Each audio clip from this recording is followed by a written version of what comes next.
Welcome back to F9 Physics.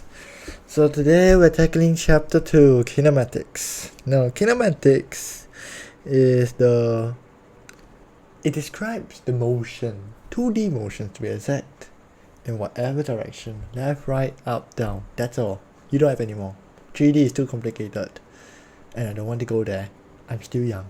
Okay, so firstly we're going to talk about scalar and vector units, or what do they mean exactly. Next, graphs, and the meaning of graphs really doesn't, these two are just the same. And then lastly we're going to talk about falling. Falling I think will be much more complicated, so I think I'll be spending more time there. Without further ado, no, select all. Yep, let's start. Now firstly, scalar and vector. Scalar, no, this is horrible, give me this. Scalar and vector quantities. Vector quantities versus. Now, if you were to say, I am going at a speed of 5 meters per second, you are going at a speed of 5 meters per second. You are not telling me where you're going. So if let's say 5 meters per second can go here, or here, or here, or here, or here. Doesn't fucking matter. You are going 5 meters per second and I don't know where. Now, there's another term called velocity, which is the exact same thing, but it's relative to your original point. So if you were to start here, and your positive is right, so 5 meters per second, positive, will tell me that you're going 5 meters per second to the right. And that's all we have, because it's 2D. We don't have 3D. We don't have up, down, left, right. Likewise, if you go to the other direction, it's negative 5 meters per second. So in a sense, in this way, you could ignore that. Please ignore that comment. You could basically say vector needs a direction, like one direction before it shut down. Did they even make music now? I feel old. Damn. And scalar no need direction, so it doesn't need direction at all. Scalar is a quantity. It's like time. Time is always positive. Time always goes forward. But vector can go backwards, and that's the best part of a vector. Now vector also has another quantity. Let me find my cursor, which is here. It's called displacement. Now displacement is relative to your original spot. So you're over here, and you go one big circle. If the circumference is, let's say, if I give it 50 meters, so your one big circle, your distance is 50 meters. Your displacement is 0 because it never fucking traveled, and therefore you have just wasted your time. That's what physics says, not me. So now I think that's it for scalar and vector. Pretty easy, I feel. The other one I need to note is you're using meters and meters per second for every single working. Do not get confused by cm, minute, hour. If they give you an equation and you want to solve it, meters and meters per second are your best friends. You can have meter per second squared later on, which is called acceleration. Yeah, that's about it. Meters per second, meter per second squared. Convert everything to this as a unit, you should be fine. Next one will be graphs. Now graphs, like I said in my A-math stream, I hate them. But for this case, it's not that bad. You got two types of graphs. It's all against time. You got displacement, or which is represented by S, but people can say it's D, whatever. And you have T by seconds. And you have velocity against time, or by meter per second square. Meter per second. Now displacement per seconds is pretty self-explanatory. If you have this, it means that you're traveling at a constant speed of whatever you're doing, because it's a straight line. Yes. It just tells you the displacement as the time travels, and the gradient or grad, I like to call it, is your velocity. If it's displacement and slash displacement, yeah. If it's distance, it can be speed. Do take note of which one is it, displacement or speed. No, not displacement or speed. I mean distance or displacement. But most of the time, they wouldn't be so mean. It will be velocity. If it's going up like this, it's increasing velocity. I should change the color. If it's increasing like this, increasing velocity. If it's changing another color, doing this, that's decreasing velocity.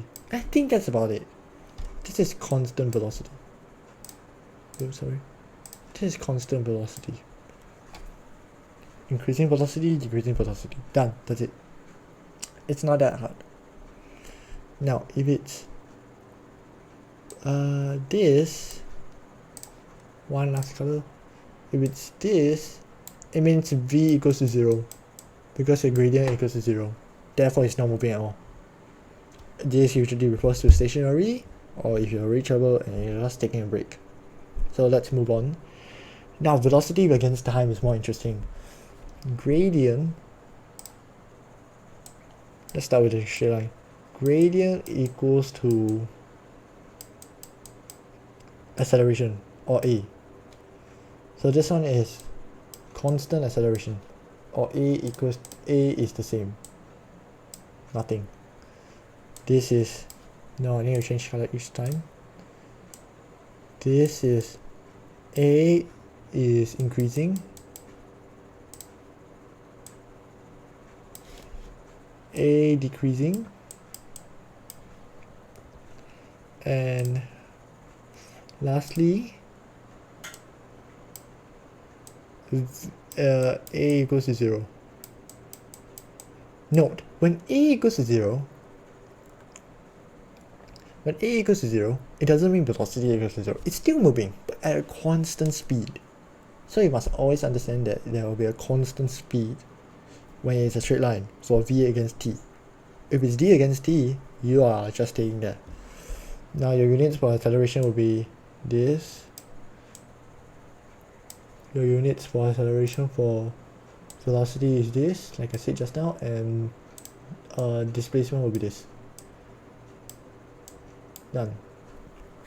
Now, one very interesting trick about, not interesting, one trick about v against t graphs is that the area underneath it, or let's just say this, for is the displacement. This is your displacement, s. That is your displacement that you have traveled against this time. So you could easily convert it into this. These two are easily convertible because you can find the area and then you can start calculating and start plotting it. That's about it. I think that's about it. It's more of a skill instead of a concept base.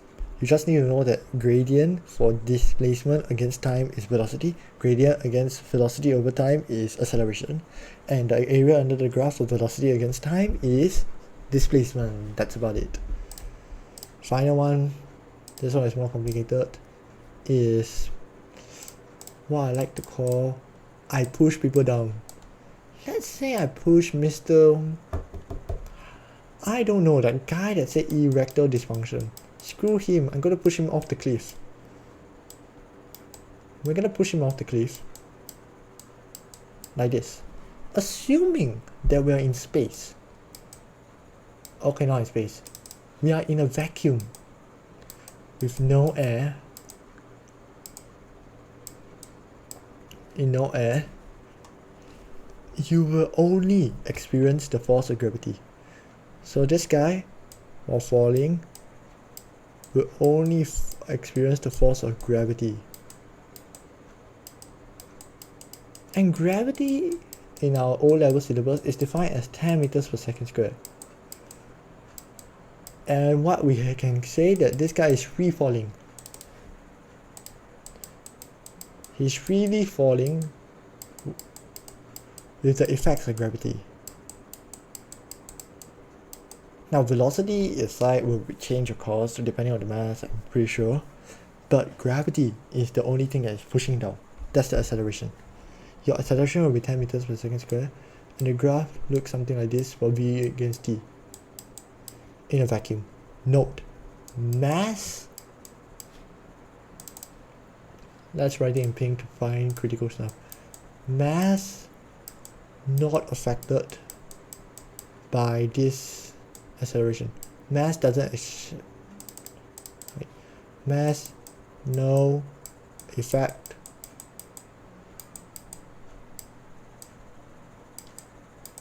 on this. It doesn't have an effect. It will just continue. If you push me, a skinny bastard, alongside with him, we're gonna fall at the same rate. Sadly. Piece of shit. Yes, we're gonna fall at the same rate. So that's about it. That's in the vacuum. Now, life isn't nice. Life fucking sucks.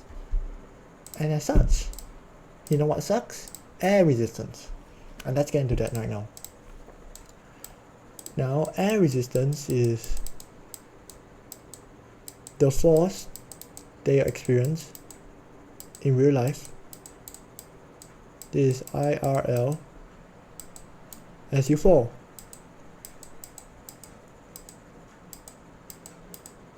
So in real life, if I push the erectile dysfunction kid down a building, he's going to be facing not only gravity,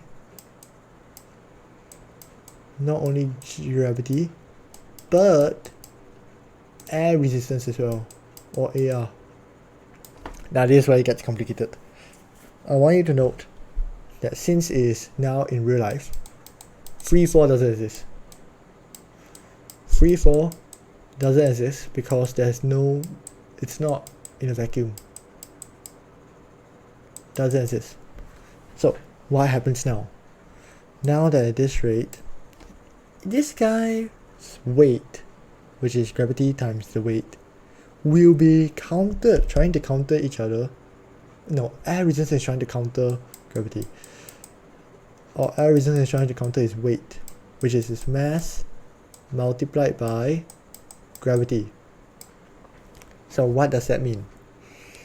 In theory, it means that when AR equals to W, the V over T graph, it will be a straight line because this is called terminal velocity, and that means that there's no force acting because all the resultant force is equal. So the F net or resultant force equals to 0. Therefore, there will only be a straight line because A equals to 0. I think we shall learn this later on, but it shall become F equals to m over A by Newton's second law or third law, and A equals to 0, F equals to 0. No, F equals to 0, therefore A equals 0 because mass is still present, and therefore it will be a straight line. Before that, it will be a curve. It will be a curve to reach it. Why a curve? Now, a curve is because this is a decreasing. Because as you fall, as this guys fall down to the hell, as you fall, this shit will become, what is it called? AR will be lesser than weight at first in the early time, but as soon as it becomes AR equals to weight. It will never become more than weight because AR is acting opposing to weight. So if AR can only be less than weight, and because weight is more, so AR needs a time period to finally get up and become equal as weight. It's like black people and their rights. White people have a lot of rights, while black people, I shouldn't get too far into that. My bad. Well, AR also is affected by surface area. So if let's say I fall as well, my AR will of course be more. Now I don't get the exact numbers, but this should be the general idea. AR should be more because my surface area is much bigger, and the weight should be, so it will be much more faster for me to get there. Because more AR means that my graph will be much more steeper or much more faster, depending on the grade. One main point, free fall or FF is not equals to AR. Must remember this because I got confused and then I died, and then I was thinking, why isn't free fall equals AR? No, not AR, TV. Why isn't FF equals TV, terminal velocity? I got confused with that for about like 20 of the questions and I just realized. Yep. So I think that's about it. You need to understand that the erector dysfunction kid is actually a kid who doesn't know anything, and I do not have erector dysfunction. Any single ladies can call me up right about now if you wanna. My number is